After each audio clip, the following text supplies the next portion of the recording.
Hello, I'm Giles Whittell, and welcome to the Tortoise Newsroom, where we're joined by an audience for another live episode of The News Meeting.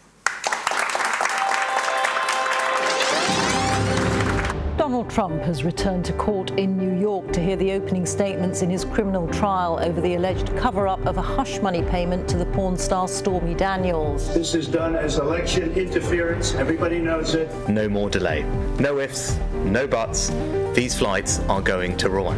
After months of gridlock and days of parliamentary ping-pong, the UK government's Rwanda asylum bill is finally to become law. If you do not leave, you will be arrested. Yale University in Connecticut has become another flashpoint in the conflict between pro-Palestinian demonstrators and university administrators. With liberation, down with occupation, down with occupation. Apart from the fact that Arsenal beat Chelsea 5-0 to go top of the table, which inexplicably was not in that montage. To help me work out, I'm joined by Tortoise's news editor Jess Winch and reporter Stephen Armstrong. Hello to you both. Hello. Hello. And by the journalist and broadcaster David Aaronovitch. He is the host of Radio 4's Briefing Room and a Tortoise... He is the host of Radio 4's Briefing Room and a Tortoise series called 8 Years Hard Labour, which was... It felt like 8 years hard labour to make. I thought for a moment you were going to say I was a tortoise. No. You don't even resemble one. No. But it was a labour of love, wasn't it? It was a labour of love, yeah. It was terrific to do. And it's still out there wherever you get your podcasts. Thanks for joining us, David. Let's start with long stories short. This is where in a single sentence or just a few words you tell us which story should lead the news. Jess, you go first.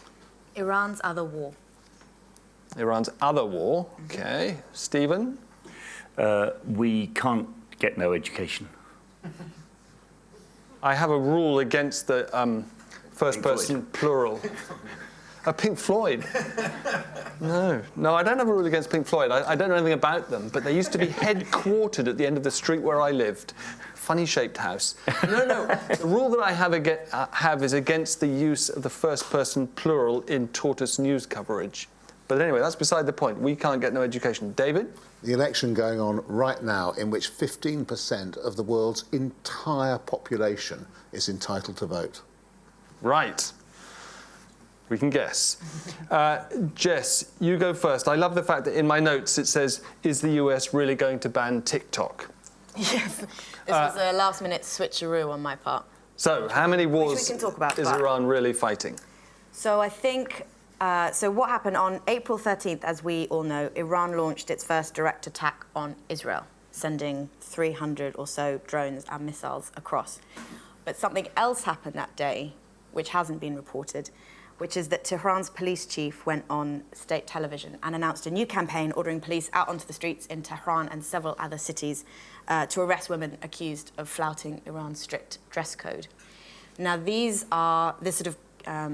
action against women who are not wearing headscarves correctly has been going on for some time. It all started in 2022 when a young woman called Mahsa Amini died after being arrested by the morality police for that reason, and that kicked off the worst protests in Iran that the country has seen since the 1979 revolution. Can I just interrupt? Isn't it true in a sense that it's been going on since 79? I mean, or is that a very crude understanding of how the morality police works? There was the 22 arrest of Mahsa Amini was part of a big uptick or a big crackdown? I thought you banned the word crackdown. I did. I'm sorry. That's another thing. This is not a séance on how to write news for Tortoise. So, yes, there have been periodic protests in Iran since the 79 revolution. But what was different, I think, about 2022 is how much it was led by and driven by women. Okay. Now, since then, I'm just going to get my notes up. So, since then, thousands of people have been arrested, detained and tortured. 550 people have been killed. Young schoolgirls have been hospitalised in toxic gas attacks. 8 people have been executed. Many have been sentenced to long prison terms. And on Wednesday, so just this week, a very well-known rapper who was arrested around October 2022 has just been sentenced to death. But the protests themselves, while the reasons for them didn't go away, they did fade out, largely because of the way that the Iranian regime responded, which, as you can guess, was very violent. So I think it's interesting that while the world and while the news media has been focused very much on the external threats facing Iran at the moment, namely the risk of a wider regional war, further conflict with Israel, I think there is another level to the story that has been underreported, and that is the internal pressure on the Iranian regime, which is the domestic unrest. And I think the way that they are now visibly, again, very violently going out and arresting women. One tweeted earlier this week that she was arrested on the metro. They violently dragged me into a room and tasered me. They handcuffed me, and one of the officers sexually assaulted me. She's been now reportedly arrested and transferred to Even prison, which is where Nazanin was held. So I think the fact that they are focusing again on women as a way probably of more broadly stopping the risk of any further internal dissent is something that we should be paying quite a lot of attention to, because I think it is as a force, it's a pressure on the Iranian regime, at least sort of as much as the external risks of a further conflict with Israel. As far as we can tell, is there a connection in terms of timing between the war on the women and the missile strike? Was the former conducted at the same time as the latter in order to hide it from international attention, or did the regime fear an upsurge of activism and protest coinciding with the missile strike? Possibly both. I mean, it was very much timed together. The Tehran police chief went on state TV at the same time as they were launching the missiles. And so it was obviously a very good way if you wanted to carry out a banned word crackdown at home, to make sure it was done at a time where everyone was looking at, at other issues. Right. But an activist did tell Reuters that this wasn't a coincidence either. It was precisely because they knew the risk of further external pressures and a war with Israel that they didn't want to also risk further domestic pressure at home, which is why they've very visibly gone after anyone that might cause some. Because, Stephen, you were drawing attention last time you were on the show to the fact of pro-Israeli Iranian graffiti. I was never quite clear. It was in English. What that was in Iran. It wasn't. It was in English and Farsi. So it was in Tehran. It was on. I mean, if you go onto Persian Twitter, which I know sounds archaic, it's now Persian X, but that doesn't sound as effective. There's a lot of stuff which is showing, for instance, recently today, the last few days, people burning down banners of Iranian revolutionary leaders from what they would call the Islamic Republic, not Iran. A lot of Iranians would call themselves Persians and say that the country is occupied by the Islamic regime and they don't identify with their government. And I think we have a tendency to ignore that level of resistance and separate identification. And in the case of someone like Tumaj Salahi, which is a S-A-L-E-H-I, should you want to join the protest movement, say his name, that the activists inside and outside Iran, there's one called Alicia Lebon, who's a very articulate British-Iranian lawyer, say that when attention is drawn to individuals who are about to be executed and people say their name on social media, they make protests, and then the regime pulls back. They don't like this to come to attention. So the idea that you would launch your crackdown just as you're also launching your missiles would distract the world's attention from what you're doing, and then get away with what they need to. And certainly the Iranian activists are asking people to pay attention, asking people to quote names online, asking people to apply pressure, and they're also very angry with the pro-Palestinian protesters. So I think there is this street-level allegiance with Israel, which is very interesting. David, how do you rank the story, given what else is going on in the world? It's an interesting story. I mean, there's no question about it. I mean, we tend not to have space for too many foreign stories, and we tend to select them. At the moment, Gaza more or less drowns out all other foreign stories. Ukraine has come back a bit more into people's perception. But, for example, there's been a significant genocide going on in Sudan for the best part of the last 6 months or so. There's been sporadic reporting from it, and no one has demonstrated about it or said anything about it. It's hardly got any attention at all. Part of the reason is it's really genuinely difficult to report from there. Likewise, it's pretty difficult to report from Iran. Now, what you tend to get from Iran, as we know, are videos taken on the street of incidents which we can take to mean something, but we don't know quite what they mean. But the overall analysis of the situation in Iran is that whereas there was, and famously it used to be a kind of something that the British government relied upon and would tell the Americans about, that there were splits within the Iranian leadership, that there were hardliners, softliners, that there was always some kind of room, some kind of possibility of dealing with people and the possibility of some kind of reform movement in Iran. And that now has more or less disappeared. And that what you now have is you have hardliners, and then you have people who are a bit more hardline than the hardliners, and that's all you've got. And the Revolutionary Guard is incredibly powerful in Iran, economically and ideologically, and so on. And you get to a point of repression where it doesn't really matter what the people think. Because they aren't the forces usually. When you get something like a kind of major revolution, etc., what you require is some section of the ruling elite to break off and say, we can't carry on like this and we're going to throw in our lot with the people. There is no sign of such a break-off. So consequently, you can have a lot of street protests if that you want. That will be put down, people will be executed, it will happen for a few weeks, and then it will have to die down because people can't keep that kind of thing going. And the lesson from this is, and the Chinese understand this very well, repression works, providing you keep at it. It's funny you should say that, because about a year ago, maybe a bit more, we had about, 100 Iranian guests in here for dinner. Thank you very much to them. They provided the dinner. Almost all diaspora, in other words, emigre Iranians, almost all convinced that in the aftermath of Mahsa Amini's arrest and death, this was it. This was a sea change. And the protests that were ongoing then were going to make the difference, and that the end of the regime was nigh. Of course, the regime is alive and kicking.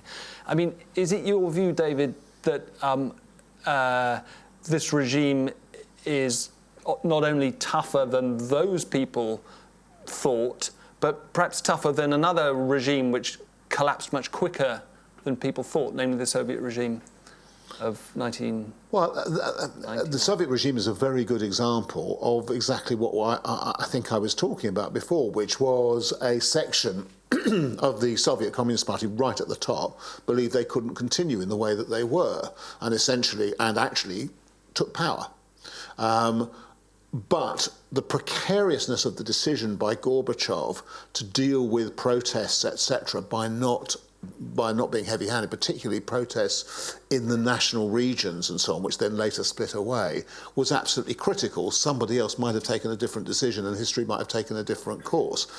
But there is no such sign of a split within... Now, Khamenei, the supreme leader, is pretty old. And there's a lot of talk about what happens after him. But my opinion counts for nothing. The opinion of people who I trust on this suggests that actually the next couple of people up are pretty much the same, except younger. Jess, you're news editor.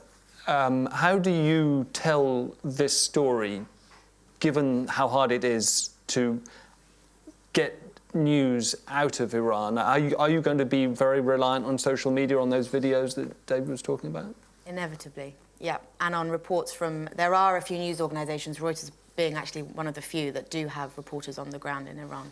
So you're reliant on them as well. And the why now question, you're going to lean heavily on April the 13th. Well, it's more that... If I were nitpicking, I'd point out that we're close to the end of April.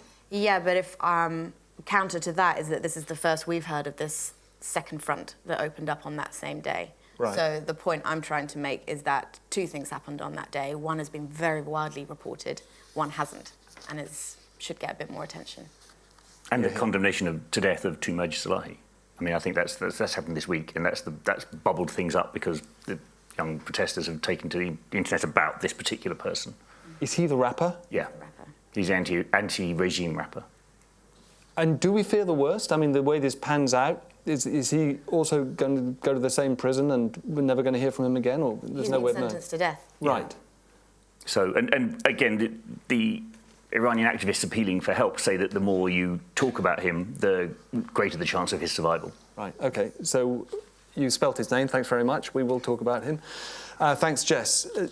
David, let's go to India. The election there is going to take 6 weeks. Why do you want to talk about it now? Well, oh, you mean, should I have talked about it just before it started, or should I wait until we know the results, which we actually pretty much already know? It's a fair question. The scale of them. It is a fair question. Well, the actual answer to that is that I did think of 2 other ideas, but you said you'd already done them. Right. And also, I do think this is undercovered, badly undercovered. And we were talking downstairs. We tend here, journalistically, to be interested in 2 elections, which are the British election and the American election. We've got whole sets of... the South African election is coming up, really important election, actually, shortly, because the ANC could lose its majority and be forced into coalition. And the exact way in which the numbers fall could make a big difference there. But you wouldn't really know this because of much coverage that you've seen. But India is such a gigantic election, 969 million people entitled to vote. 969 million. That's incidentally, 59 million have been added to the register since they last voted in 2019. So those are all young voters. Can you imagine the idea of trying to appeal to that number of to 59 million new first-time voters? That would be quite interesting. Now, the reason maybe why people have been less interested is because Narendra Modi, the Prime Minister, his party is seeking a 3rd term and is very likely to get it. But although we knew what we were getting roughly in terms of his promise in the first term in 2014, which was this sort of combination of modernisation he kind of created a system of competition for investment between the various Indian states as a kind of driver of this, with a kind of minor key, this Hindu nationalism. Actually, things haven't worked out so well. Indian growth has slowed. There is a lot of unemployment amongst Indian youth, a lot of them the new first-time voters and so on. And what's increasingly taken its place, as often happens with nationalist populism, is the appeal to nationalist populism, essentially. 80% of the population is Hindu. That plays very big in the Indian northern states, less so in the Indian southern states for various historical reasons. And so the very big worry is that what you will get is, in addition to an increasing trend towards authoritarianism, which has often been present in Indian politics. I mean, Indira Gandhi, the famous Indira Gandhi, was no slouch when it came to dealing with the opposition if she kind of felt that she needed to, and using emergency powers, incidentally donated by us, the British, originally. And those powers are still the powers which are there. But nevertheless, the worry is that Modi will become increasingly authoritarian. His cronies increasingly take over the media and so on. Debate becomes really solidified around around his kind of position, and in addition, you get this increasing use of the grievance of the majority against the minorities, which, as we've seen, is a horribly potent force sometimes. It's one of the most potent populist forces of all. You know, we, the majority, are the aggrieved people, is a really kind of dangerous force. So there's a significant level of worry. I can't say that would make a headline at the front of a newspaper, because unless it were to be but as an analysis piece right at the top and in a prominent place, I would argue for it. So when I come to vote, I probably won't vote for my own my own sort of suggestion. But I do want to hear what the third one is before I totally commit myself to not voting for myself. I'm a sucker for GWIS stats, and there are plenty of GWIS facts and figures related to this. But help us out on one particular aspect. Modi is clearly a skilled politician. Park his credo, his nationalism for one second. He's a skilled politician. He has in his corner, I think his name is Amit Shah, the sort of Svengali of Indian politics, who's a bruiser, also a very smart operator. But in the meantime, and it's something we've been looking at, Congress, the party of the Gandhis, is nowhere. Is that a significant factor in the extent to which we know what's going to happen? Yeah, it is. I mean, as far as I understand it, it is. I mean, there was a story this week, in fact today, I think, earlier on, that Lewis was kind enough to show me about the existence of deepfake AI in the Indian election, and one or two of them were trying to get Bollywood stars to suggest they were endorsing Congress, whereas all the Bollywood stars are lining up behind Modi and the BJP because they know what side their bread is buttered on and so on. You know, that's where the majority is. But the one I really liked was from a Congress candidate who is the son of a much-loved former minister who's been dead for a while. And what he did was reanimate his father by AI to endorse him in the election, saying, yeah, I'm speaking to you from beyond the grave, and I'm really proud of my son. And I thought, OK, well, at least it's not a fraud, is it, unless you're a very, very silly voter. Or a very religious one. I mean, I actually don't know whether Hindus believe in the afterlife, and maybe I should know this, but I didn't. They do. I didn't do comparative religions at school. I just sang hymns. That's how old I am. There's a great deep fake, which is also the subject of a feature-length movie on Putin, out in September, but you can look at the trailer now. I recommend it to you. He's resplendent in lounge suits, judo kit, and soiled nappies. So you thought deepfakes were bad, but they can do some good in the neighbourhood as well. Jess, has David answered the why now question for the India election story?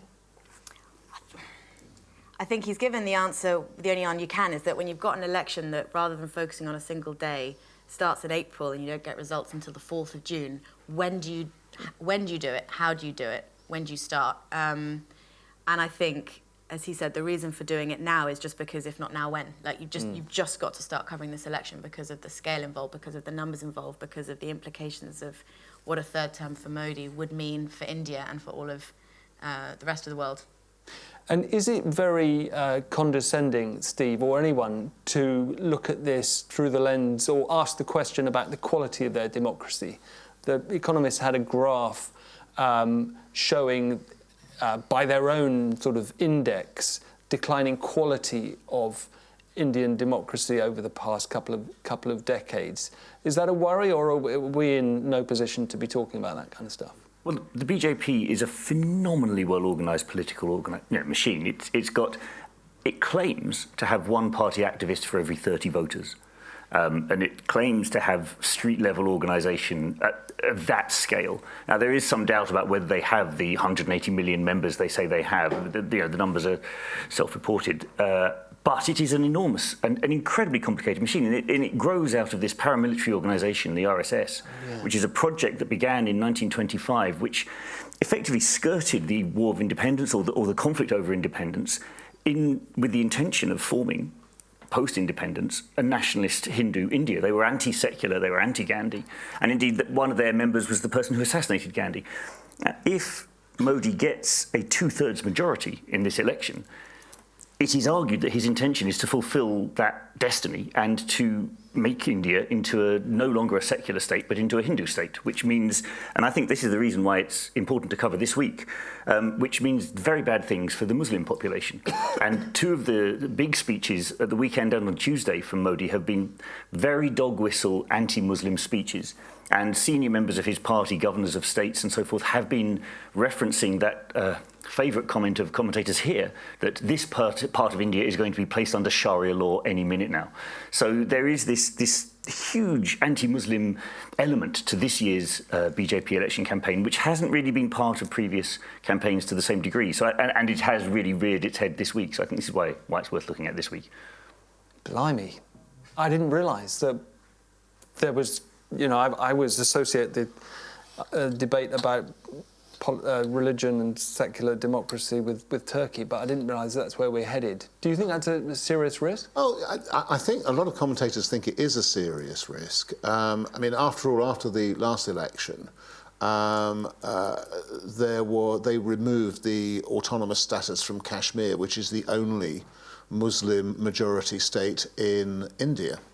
And we had the Modi speaking at the opening of the Ayodhya temple recently, which was built on the site of the mosque that was actually destroyed by Hindu nationalists some years ago, which led to rioting and communal rioting.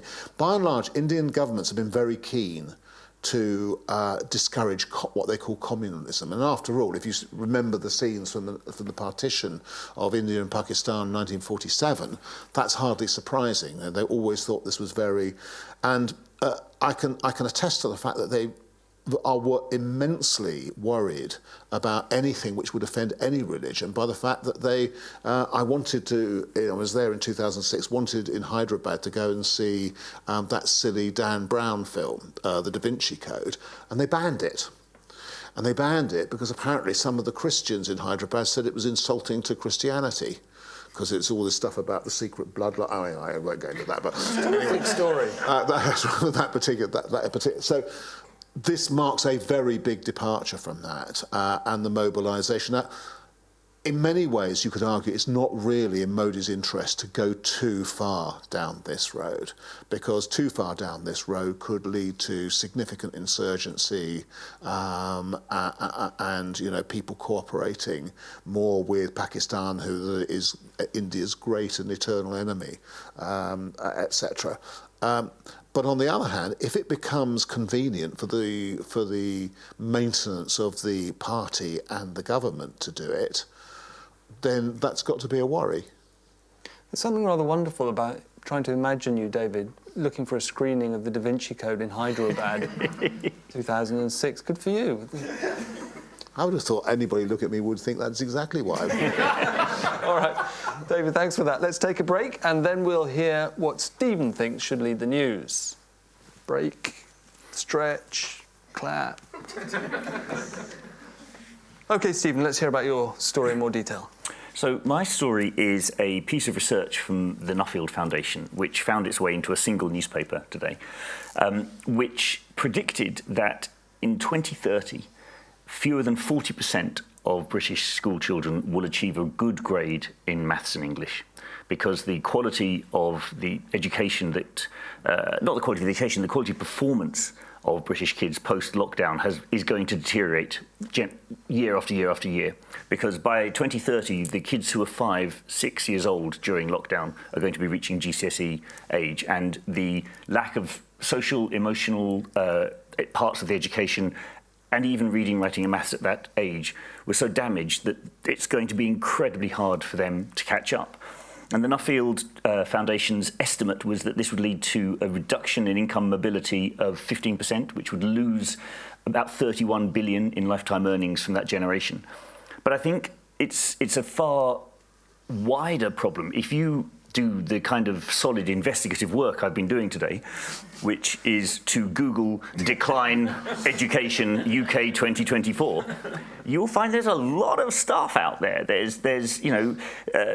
We are having fewer and fewer Brits applying for university education. We have a teacher recruitment shortfall of 38%. We have a decline in spending on school buildings, and this is just this year. Mm-hmm. So we've reached the point now where it feels like we're going to really struggle in 2030 unless we do something now. This is kind of a climate change moment. We know that things are going very, very badly and they're getting worse.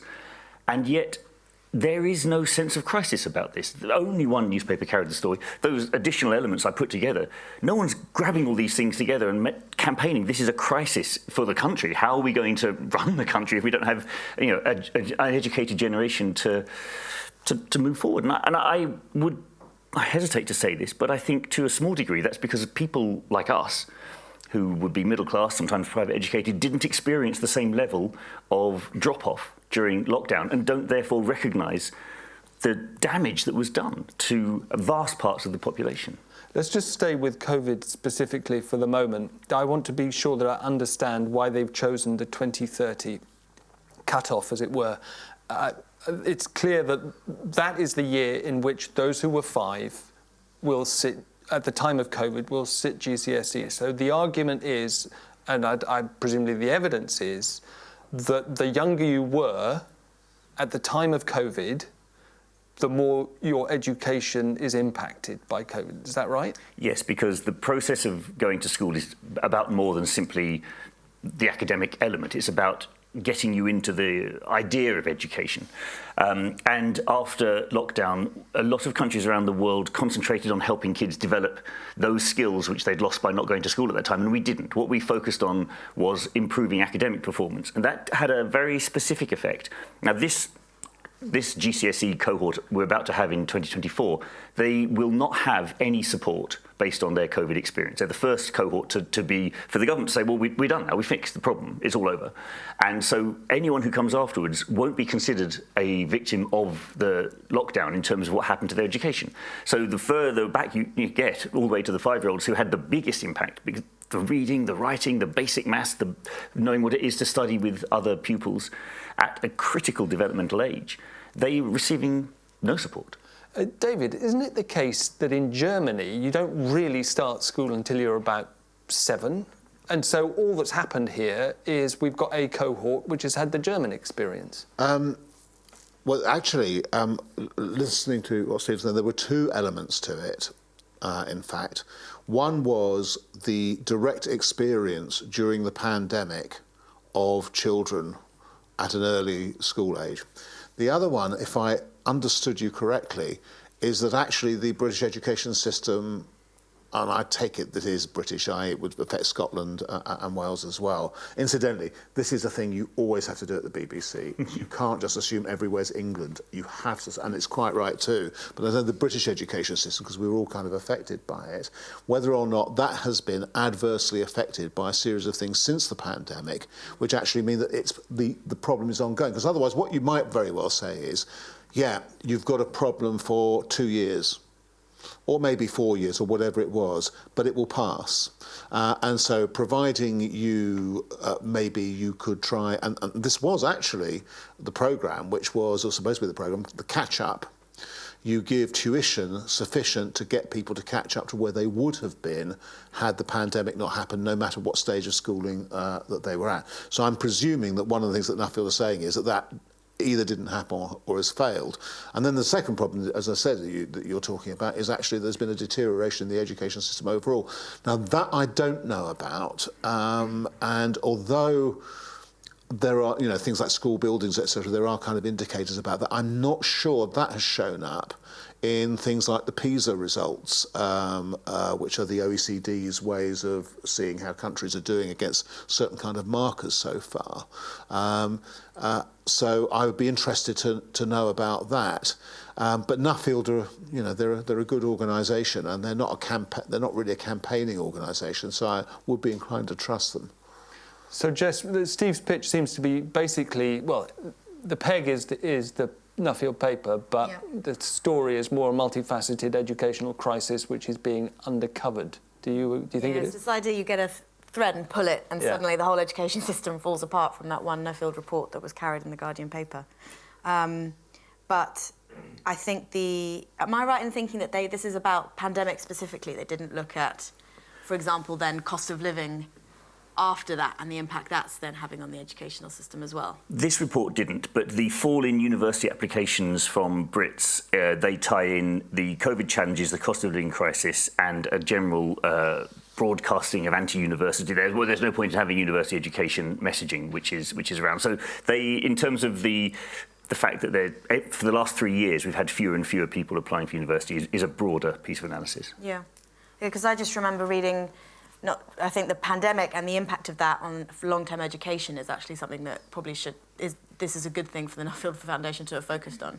And then you think of the impact of the cost of living crisis, where children are turning up and they are hungry and they can't concentrate, and then they haven't slept properly because their house is too cold, so they've had to go off for naps during the school, and kind of the impact that is having on mobility, social mobility, income mobility, and the long-term educational prospects for that generation of kids. And it is something we probably should. And there's also the problem of that absenteeism. Exactly. People didn't come back after the pandemic. Yeah, or actually that there is an increased attitude that given that you didn't have to be in school during the pandemic, it doesn't really matter if you miss a few days here or there after the pandemic, is how I've heard it described. So it's not mostly made up of people who are missing all their schooling. It's made up of lots of people missing bits of their schooling. Yeah. And sorry, go ahead. We covered a story earlier on this week about All Saints Catholic College in Notting Hill, where the headmaster asked for year 7 and 8 to be in school from 7 until 7. And it was talked about in the papers as being about reducing smartphone access, and the phones are switched off, it was cutting that down. But actually the headmaster was making the point that's not really what it's about. It's about getting kids a hot meal at the end of the day. It's about making sure they have time to do their homework with the right support. And he said it's all the things you get when you go to private school, but these kids are not getting. And I want to try to recreate that element of support which you get from a paid-for education. And he was doing it for £10 per week, which that kind of concentration over 12 hours appears to be the kind of thing that we probably need. Oh, sorry, £10 per week for the parents. Okay. So that's what they're asked for in addition to the pupil premium that follows. Yes, so they've had to get additional money for that. So David made the point that Nuffield isn't classically a campaigning organisation, but look at the timing of this. Is this partly a plea for more enlightened, more generous, more holistic education policy from the next government? Well, they are actually their solutions. They've tried to offer solutions which are very low cost. So they're not really talking about policy changes. What they've suggested is that we recruit undergraduates to help as tutors in schools, that there are shorter summer breaks. And they've put these very sort of tinkering suggestions forward rather than this is how we must set out education policy for the future. So it doesn't feel like a particularly election-focused piece of research. Okay. Everything is now. Well, I mean, with that exception that everything is, but they're not. Part of the difficulty is every time anybody comes up with a proposal for change, you know that the Tories aren't going to be in there to do it. So, in a way, it's all about the next government, unless you're actually a Tory think tank, in which case you've got to pretend that somehow you're having an influence on what's going to happen, and actually you'll have none. And of course, that was also true of the Rwanda policy which passed in the Commons yesterday, and I tried to tell myself it's all right, it ain't happening, but it didn't do anything for my blood pressure, which just went off the scale nonetheless. So those are the stories. War on women in Iran, children struggling to catch up after their education was disrupted by COVID, and India's election. So I have to make a decision in a little bit about which one should lead the news, but before I do that, this is the fun part where you three get to choose which one you think should lead the news, and you can't choose your own. Jess, you go first. I was going to go for GCSEs because I thought that India election in and of itself wasn't enough of a hook to actually run it this week. But actually, Steve mentioning Modi's speech and that kind of shift in tone, I think does give it the hook and does give it then the opening to explain why it's so important this year. So I'll go with India. Okay. David? In other words, Steve sold my story to you. Yeah, anytime you want, that's no problem. Okay. Good of you to acknowledge. This is actually a slightly kind of tricky one. I would normally be reluctant to go off the basis of a single report by a single organisation. Both stories told me things I didn't know, which is always useful. So it is rather difficult. I think that given that there is an election coming up, that in terms, if we were just to be brutish about what it is that the readers are most likely to be interested in, although we have to be, or listeners, actually, the listeners, from what I hear about your demographic, are more likely to be interested in the education story than the readers. Because as I know from all my years doing current affairs programmes, older people are not that interested in education. They've had it. They've had it, and so on. So it tends to be kind of younger people who are interested in education. So I think, given the election, I'd probably go for the education story, but not that I wasn't very interested in the Iranian story. He covered his bum quickly. Stephen, which one are you choosing? Well, I'm equally torn. I love the time that I spent in Iran. I love the Iranian people I met. It feels to me a very emotional... When was that, by the way? Because that was about 10 years ago. Yeah, okay. And I was there for a while out in Isfahan, where the nuclear, what do you call them? spin around things. And as far as the Iranian consular authorities were concerned, were you on holiday? So if you apply for a visa to go to Iran, at the bottom of the piece of paper, when I went anyway, they have a box and it says, are you a journalist? Yes, no. And I cunningly ticked no. Because the Iranian Secret Service didn't use Google because they could have found very quickly that I was, and they just let me in. So, yeah. By the way, the same is true in India.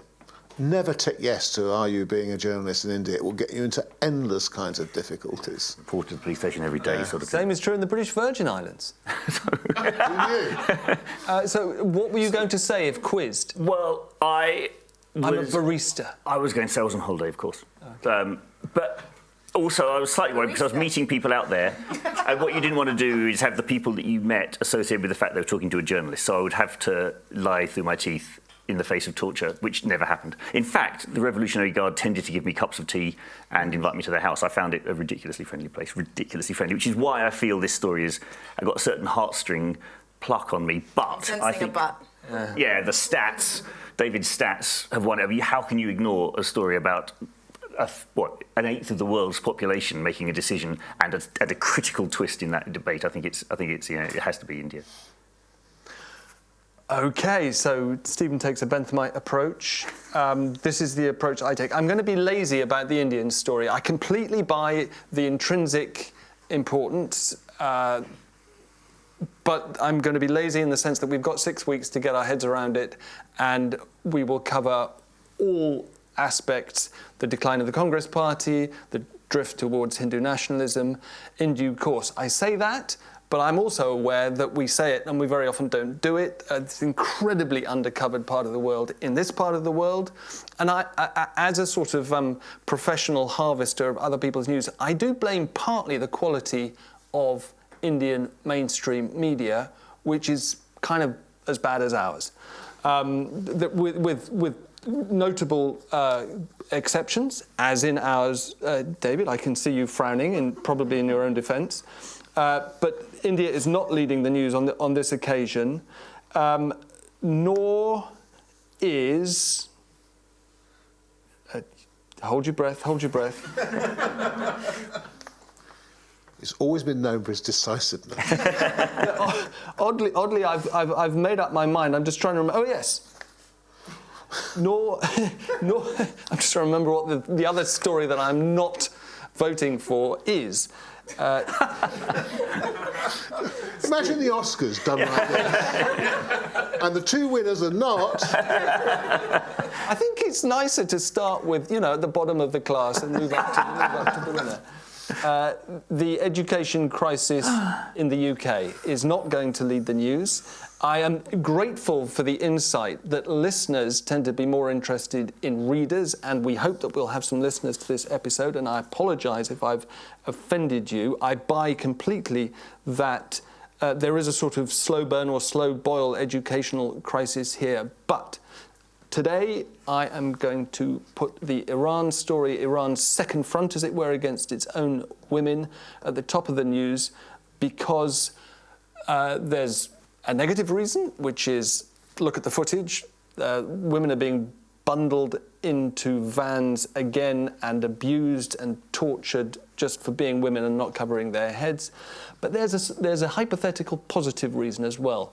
I'm a generation of 1989 that sort of came of age thinking wonderful things could happen. And I just cannot imagine the scale of euphoria that would spread the world if we suddenly found that the diaspora Iranian emigres who came here for dinner were right, and this regime was on the cusp of falling and did fall.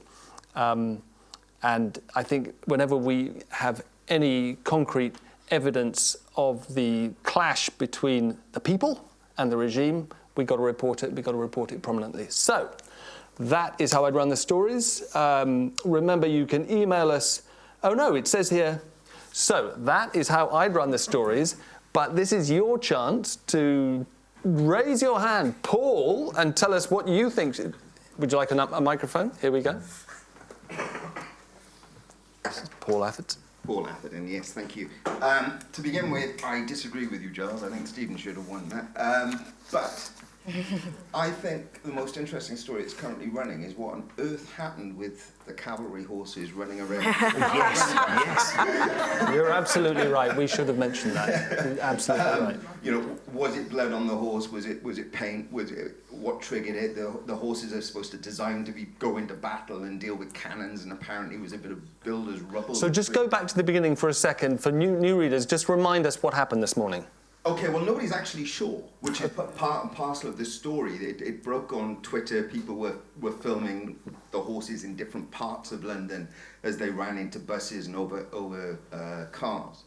But from what I've been able to gather from sort of various bits and sources was that there was a exercise by the Household Cavalry in Belgravia. There was a builder's rubble tumbled and triggered the horses, who then dismounted their riders. At least 4 were injured, but we're not entirely sure how severely. And the horses just ran around the streets of London for about, I think, about 45 minutes, bumping into buses. One had quite a serious incident, I believe, in Brixton. In Brixton? One of them went... Yeah, they went quite a way. But in all kinds of different directions as well, because some of them ran east. Strand, in Brixton, in Belgrade. I mean, they were all over the place. One white horse was completely covered from the head down the neck and under the chest as well on the flanks in what looked like blood. But actually, it was a very, very bright red rather than a dark red, which you'd expect from blood. So it was difficult to tell whether it was involved in an incident or it got covered in paint or what, but everybody was kind of making different assumptions about what had actually happened. But as yet, I don't believe anybody has actually decided what happened, how it happened, and why. It's the first time it's ever happened. Yeah. Why hasn't, if it happens now, why hasn't it happened before? I agree. And then this story travelled by lunchtime. It was on the front page electronically of the Wall Street Journal, and yeah, everyone will have been. And the number of people who phoned in saying, "I can't get into work today because I've been attacked by wild horses," must be through the roof. You have one chance. Or wild horses wouldn't drag me in. Thank you, Paul. Any other stories that we should have covered? Yes, over there. It was mentioned briefly at the top of the show, but the option for the US in terms of the TikTok ban, do you think it will be banned? What's next for it? Do you think someone's going to come in and buy the US version of the app and create its own? I think it's really important, especially in terms of the US election and how much impact social media, TikTok in particular, is having on that. So it's a big American story. Yep. I came this close to pitching that today. For those reasons, because I think this story matters because 170 million Americans use it, because Biden's recently joined it, but Trump has done a switcheroo and now wants to ban it. So you've got a difference, quite an important political difference there. Because I think if it had happened on its own, it would have led the news, but it was part of a package of Ukraine and Israel aid, which is why it was kind of the second story, like the bullet point underneath that. And it probably, I think it is a big deal. The reason that I didn't pitch it today is because we sort of knew that this was coming in the Senate this week, that it would probably pass. An earlier version passed the House, which is when it felt like more of a surprise. And because the app in and of itself isn't going anywhere anytime soon, it's widely expected that it will go immediately to a court challenge. TikTok might win, in which case, fine, that's fine, they can stay. And if they lose, then that's when it will get, I think, really interesting, because then the questions go to who would buy it, will the Chinese government even allow it to be available for sale? And that, I think, is when you need to pay a lot more attention, because if it is banned, if it goes in the US, I think where the US leads on things like that around national security concerns in China, other countries tend to follow. But also, I think Meta has actively started downweighting political content ahead of the election. So it's starting to work out what happens to social media in this election. And it seemed like TikTok was actually one of the few social media platforms that was not restricting or downweighting social media content. So, which is kind of counterintuitive, really. You'd think that it would be the people like Meta who did very well out of the last election, but there appears to be a great reluctance in Silicon Valley to get involved. Do you use TikTok, David? No. You don't even dance? I have daughters, and my youngest daughter is very good at that kind of thing and understands about it. And so if I wanted to know about it, and I don't, particularly. I mean, I know I ought to, really, but, you know, sufficient until the day, you know, there are things you actually need to know for your job, etc., and the things actually which are better left to other people. So, however, I do see the importance of the question about whether or not the United States can simply say to another country, for whatever reason, you know that big thing you've got, we're having it. We're not going to, and unless you give it to us, then you can't kind of operate with us. Has quite interesting implications for. I mean, we're beginning to live in a more protectionist era anyway, so it has, to me, quite interesting implications. But one of the things I've been very interested in discovering is that one of the casualties of the downgrading of political content on Meta has been the right-wing sites. Have done very badly out of it because they're not driving traffic in the same way.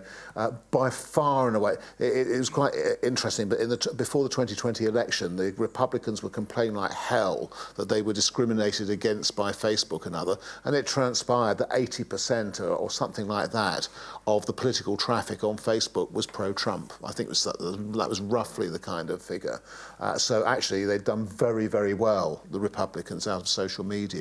And once you begin to kind of the snipping of that of that line looks initially to be relatively bad news for them. So Trump by storm. Go ahead. Sorry. I think I got myself mixed up earlier. So Biden has recently joined TikTok, but will sign the bill to ban it.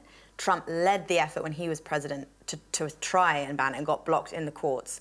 But he's now done a switcheroo and says, no, we shouldn't, because that'll give more traffic to Facebook, and I hate Facebook. And also because one of the biggest investors in Truth Social is also the American guy who is most into TikTok. Jeff Yass. Yeah. Thank you for that. OK, so remember you can also email us about the stories that you think you've missed.